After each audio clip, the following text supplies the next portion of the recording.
I want to thank you all for participating in the board meeting in September. It was definitely a new experience for us all. Thanks so much for your patience as we did a hybrid virtual and in-person, and I especially want to thank all of you that traveled to Indianapolis to be part of the meeting and the board meeting.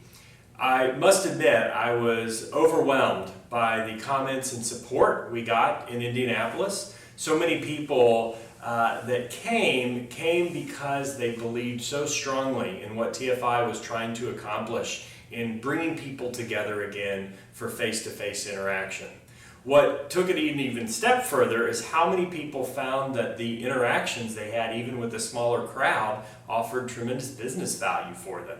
Rather than being the typical 30-minute speed dating, they found that the hour-and-a-half long quality conversations were incredibly meaningful. And one member even said he will use this as the model at all future TFI meetings because it was the best TFI event he had ever experienced. So thank you for your support.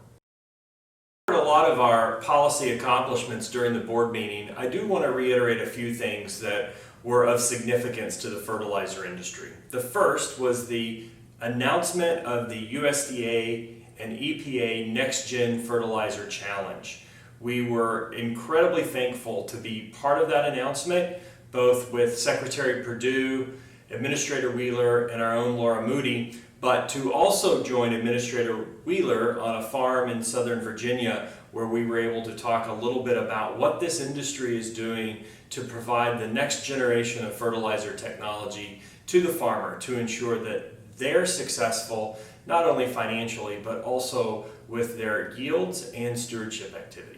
In keeping with EPA, we are still very hopeful as we receive word that there will soon be an announcement that will allow for phosphogypsum reuse in secondary road construction. While that is not official yet, and we do want to be cautiously optimistic, it was a great. And as we approach the elections, TFI's political activities continue to be more important than ever. I want to thank some of you that are engaging with our voter resources. We can completely brand our voter resource page with your company so that you can ensure your employees are getting out to vote and voting for candidates that will be meaningful for your business and for their jobs. We also hosted another Fertilizer Caucus webinar, and thanks for those of you that were able to join our conversation with two more of our co-chairs, Congressman Lucas from Oklahoma and Congressman Costa from California. And finally, we were able to engage with the chair of the House Transportation and Infrastructure Committee, Congressman DeFazio, about WARDA and hopefully news that it will be able to pass both the Senate and conference committee so that we have the ever important resources that we need to invest in our inland waterway system before the end of this year. I hope you all saw the release of TFI's economic impact study. This is an incredibly important message to send not only to stakeholders but to policymakers. It highlights that this industry has a $130 billion impact on the U.S. economy and provides nearly 500,000 U.S. jobs.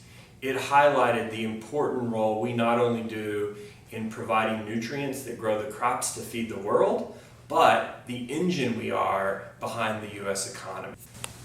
I just want to say thanks again for your engagement on what was my first board meeting to plan at TFI.